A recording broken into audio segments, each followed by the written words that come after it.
C'est plutôt facile, parce qu'on considère en fait qu'un client qui a acheté dans n'importe quel canal de distribution, quel qu'il soit, qu'il a acheté en agence de voyage, en retail, qu'il a acheté sur notre site, qu'il a acheté via son entreprise, via un CE, via n'importe quoi. En fait, c'est le même client. Et il doit avoir le même service derrière. Il a le contact avec les mêmes partenaires, il a le même produit entre les mains. Et donc, on a toujours voulu simplifier ça. Effectivement, l'obsession, c'est la simplification, c'est de faire en sorte que le client qui a un coffret puisse l'utiliser le plus simplement du monde. Et donc supprimer les pain points étant un des premiers. Alors, je pense définis ce que c'est qu'un pain point. Pain points, en fait, c'est les irritants, ce qu'on appelle les irritants, ce qui font qu'un produit, à un moment donné, ne plaît pas trop. Je vais vous donner un exemple là-dessus. Et je vais encore prendre une comparaison avec Smart, je sais même. En 2009, Smartbox se dit j'ai un problème de capacité de coffret. En fait, j'ai des gens qui ont des coffrets qui n'arrivent pas à l'utiliser parce qu'ils n'ont pas assez de monde, parce qu'on n'a pas assez de prestations pour pouvoir l'utiliser. Et donc, en plus, il y a un gros buzz négatif du coup sur le produit. Et eux lancent la réservation obligatoire sur leur site.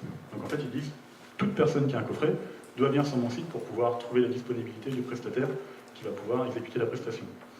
Donc ils rendent en fait un parcours client digital, mais en tout cas obligatoire. Et nous, on s'est dit, c'est pas la bonne réponse. On fait des études conso, on sait que les gens aiment bien choisir les partenaires chez qui ils vont aller, et ils les appellent plusieurs fois. Et ils ne veulent pas en fait être avec une interface uniquement web. Il y en a qui le veulent, mais il y en a qui ne le veulent pas. Il y a 66% des gens qui ne le voulaient pas.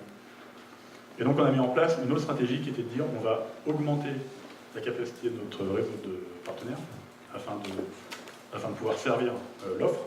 On va en garder en réserve également pour pouvoir les sortir au moment où il y a un problème de saturation sur notre réseau. Et on va mettre en place une centrale d'aide à la réservation. C'est-à-dire pas une centrale de réservation obligatoire, une centrale d'aide à la réservation. La personne qui veut passer par la centrale, il peut. La personne qui ne veut pas, il ne peut pas. Il fait comme il veut. Et donc on a mis en place plusieurs parcours clients. Des parcours clients qui étaient différents, qui avaient la même finalité, qui était de réaliser la même expérience, mais qui correspondaient en fait à l'attente de chacun, et qui correspondaient à l'utilisation, à l'usage que chacun se faisait du produit.